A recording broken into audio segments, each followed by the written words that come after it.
अरे राधे राधे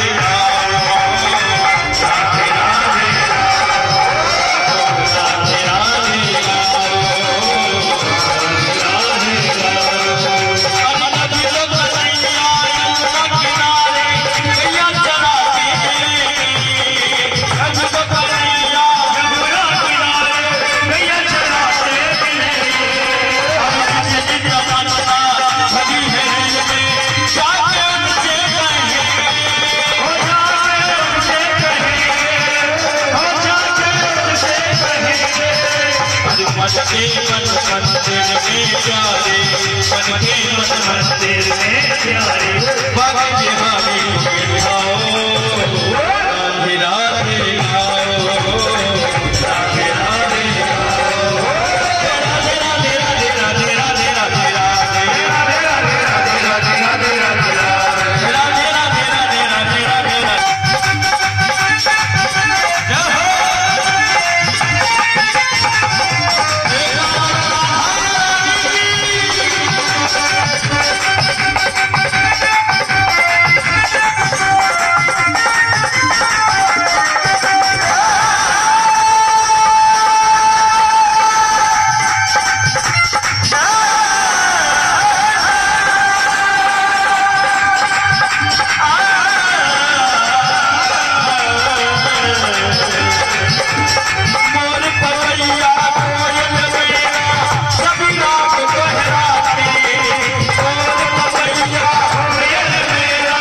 और संत आए हैं, बड़े प्रसन्न हो गए, बहुत ही स्वागत किया है, बड़ा ही स्वागत किया है, प्रभु के चरणों में प्रणाम किया है बलि ने और पूछा बताइए जी मैं आपकी क्या सेवा करूं।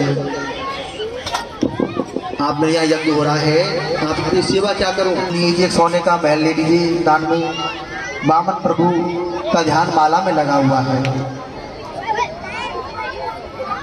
तो राजा बलि ने कहा सुनो जी आप तो इसकी बात नहीं कर रहे ना, तुम अकेले हो, हम तुम्हारा विवाह करवा दें तो। मेरे प्रभु मन में सोच रहे थे को बड़ा खुश हो रहा है, भगवान ने सोचा बड़ा प्रसन्न होना है राजा बलि। इतना सुंदर के भगवान ने अपनी माला पूरी की और बोले आपका ही नाम राजा बलि है क्या? बलि बोला हाँ जी मैं ही हूँ। अच्छा आपके तो बाबा भी बड़े दानी थे, आपके परबाबा भी वो बड़े दानी थे और आप भी दान की बातें करते हो, हमें दान में कुछ नहीं चाहिए। बलि ने कहा देखो मेरे यहाँ यज्ञ हो रहा है और आप जैसे संत मेरे यहाँ से खाली चले जाएं मेरे लिए बड़े संकोच की बात है, कुछ तो दान में लेना होगा, बताओ। अब तो भगवान कहने लगे अकेला शरीर है हम क्या लेंगे दान, बताओ। हमारे पास वर्षा आती है तो छाता है, पानी पीने के लिए कमंडल है, कोई इच्छा ही नहीं है दान लेने की। राजा बलि चरणों में गिर पड़े, बोले आप अकेले होने से दान नहीं ले रहे हैं और जब तो हो जाओगे जब तो दान ले रहे होगे ना। प्रभु ने पूछा दो कैसे? राजा बलि बोला कि हम ना तुम्हारा किसी ब्राह्मणी के साथ में विवाह करवा देते हैं जब तो दान ले लोगे। मेरे प्रभु ने कहा हाँ तो ठीक है पहले विवाह ही करवा दो तुम। मेरे प्रभु ने कहा वो तो तुम ठीक कह रहे हो, तुम हमारा कल विवाह कर दोगे, लेकिन विवाह के बाद में जो पत्नी और ये बच्चे रहेंगे कहाँ पर? उन्होंने कहा जी बलि बोले मैं इनकी व्यवस्था मैं कर दूंगा सबके बाद। बलि ने कहा मुझे क्या मालूम है तुम्हारे 10 होंगे या 50 होंगे, कितने बच्चे होंगे, क्या किराए पे लेके आओगे? चलो जी हमारे बच्चे की तकलीफ पे रोना है, रोना आपको ही पड़ेगा। तो ब्राह्मण प्रभु ने कहा तो हम ऐसा काम ही क्यों करें कि जो हमें रोना पड़े बाद में? हमें नहीं खिलाने ही बाल गोपाल, हम तो अकेले ही ठीक हैं। तो बलि ने कहा देखो भगवान बोले जिसको तुमने अपना प्रिय माना है ना वो एक दिन रुलाता जरूर है। भगवान बोले हम तो अकेले ही ठीक हैं। बामन बलि ने कहा, कहते बलि ने कहा बामन प्रभु से देखो आप खाली कैसे जाएंगे मेरे यहाँ से? बलि चरणों में गिर पड़े और बोले मेरे यहाँ से कुछ ना कुछ दान में तो लेना होगा। प्रभु मन में सोच रहे हैं कि बताओ क्या करूं मैं। तो मन में सोचा कि इनके मन के कष्ट भी ना पहुंचो, दान भी ले लें। तस्मात् तत्तो महीनी चतुर्णे हम बर्दर्शवात पदानि त्रीणि दैत्येन्द्र संहितानि पदा मम। तुम केवल हमें 3 पर पृथ्वी ही दान में दे दो, इसलिए नियम नहीं बिगड़ेगा और दान भी ले रहे हैं। बलि ने हंस करके कहा पंडित जी एक बात बताऊं, तुम रहे बामन की बामन हो और लेना भी नहीं आता है। मेरे जैसे त्रिलोकीनाथ के पास आकर के 3 पर पृथ्वी कुछ ज्यादा दान ले लेते, बताओ। इसलिए बोलते हैं अग्रम बुद्धि बाड़िया पटपाट, बामन है ना इसलिए बच्चे हैं लेना भी नहीं आता है, बताओ।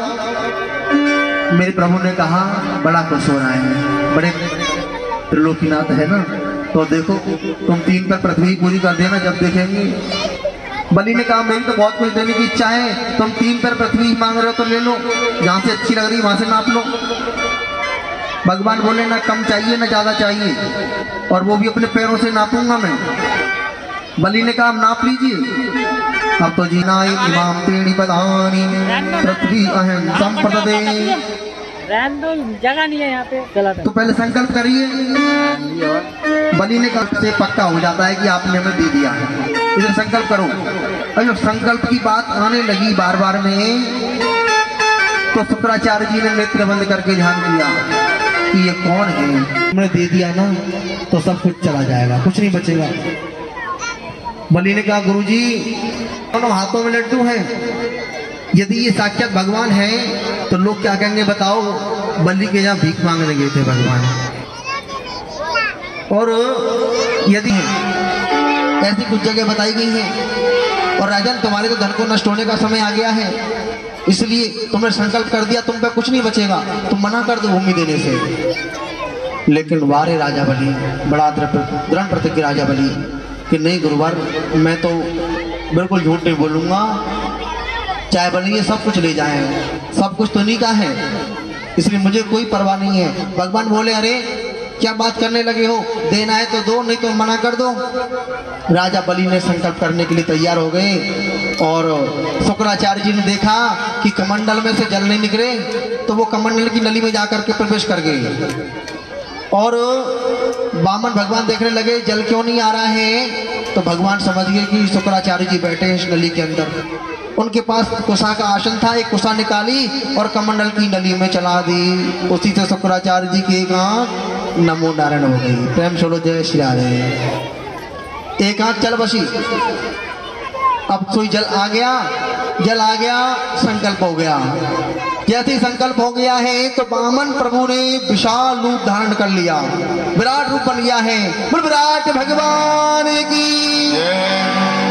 विराट रूप भगवान का बन गया।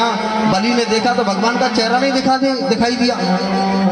बलि ने कहा हे भगवान, ये तो छोटा सा बालक था, भी क्या हो गया देखो पहाड़ की तरह। तो भगवान ने 2 ही पैरों में 3 लोक ले लिए, 2 बार में 3 लोक नाप लिए हैं।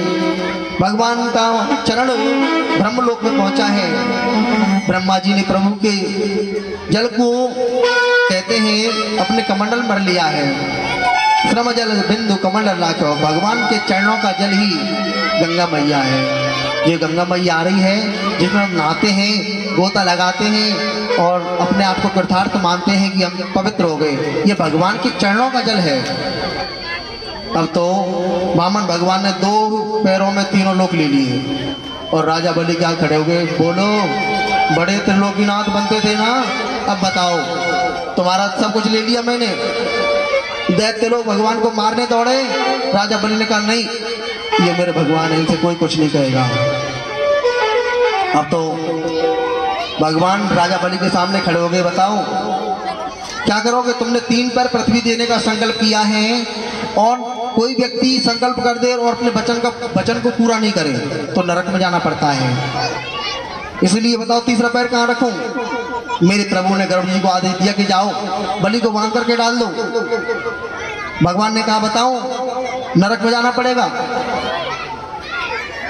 अब तो बलि ने कहा प्रभु अरे तीसरा पैर तो आप देखो, आपने सब कुछ ले लिया, 3 लोक ले लिए, ये सब आपका ही था, मेरा क्या था? प्रभु तीसरा पैर सब ऋषि मुनि सब तरसते हैं कि भगवान का चरण अपने मस्तक पर रखें। प्रभु मेरे पास अपना शरीर रह गया है ना, भी तीसरे पैर से आप मेरे शरीर को भी नाप लो, ये भी तो आपका ही है प्रभु, इसको ले लीजिए। आचार्य सुखदेव जी कहते हैं राजन